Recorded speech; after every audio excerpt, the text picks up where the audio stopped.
Now, we're going to do the same test. We're going to take a look at the crank sensor, so we'll move that pretty quickly. We're going to see some difference there just because the number of teeth that we have and how fast it's moving. All right, so let me just move to voltage. We've already seen that again, we've got a lot more teeth on there. It's spinning twice as fast. The voltage isn't quite as jumpy. Okay. Now, I'm going to go ahead and select min-max. All right. A few more beeps. Still registering some highs and lows. All right, it's done beeping. Auto hold. All right, if we take a look, the maximum 2.3, minimum 2.0. That doesn't give me any warm and fuzzies there at all. But again, remember, this is a relatively slow sample rate, so it's not going to capture the peaks, okay, the highs or lows. All right, I'm going to go ahead and reset this. And I'm going to go into the peak min-max. So min-max, peak min-max.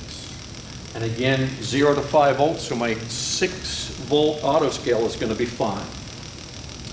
All right, still a couple beeps, again indicating highs and lows, new ones. All right, it's not beeping at me anymore, so let me hit the auto hold. Here's my minimal, 0 volts. Maximum, 4.59. Okay, 4.5, 4.6. So looking at that information, I've got a pretty good idea that this sensor at least is able to pull voltage low and high. Now, is it counting all of the teeth that's on there? I have no idea.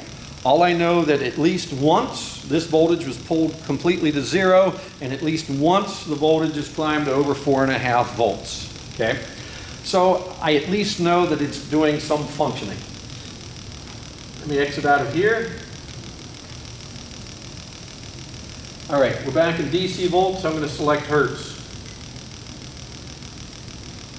Hertz, telling me I've got 314 Hertz, or cycles per second. Now, doesn't mean this crankshaft is spinning that fast. If I knew the number of teeth per revolution, I could divide that and come up with a more realistic frequency.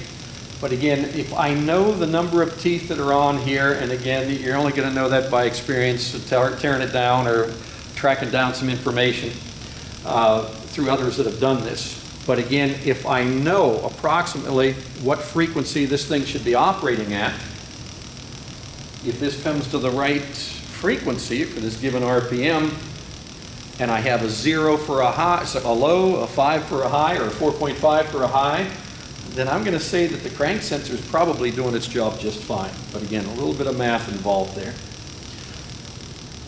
One last thing, I'll move over and we'll take a look at duty cycle. Now, the crank sensor has a whole lot more teeth than the cam sensor does, but it has 2 different width teeth. So we're liable to see a duty cycle that's bouncing around on us a little bit. So again, duty cycle in this case probably not going to be very useful, but we'll put it on there just as we look at the cam. All right, so it's bouncing around, not too terribly bad, from about 46 to 49 or 50 or so. Okay, and again, if I had a known good vehicle and I could run these 3 tests using the meter on it, and my suspect vehicle comes up with the same information, well, I'd feel much better about the performance then of the crank and the cam. So in lieu of a scope, okay, this is going to give me a pretty good indication that things are operating okay. All right, that's all I've got for this. Thanks for watching.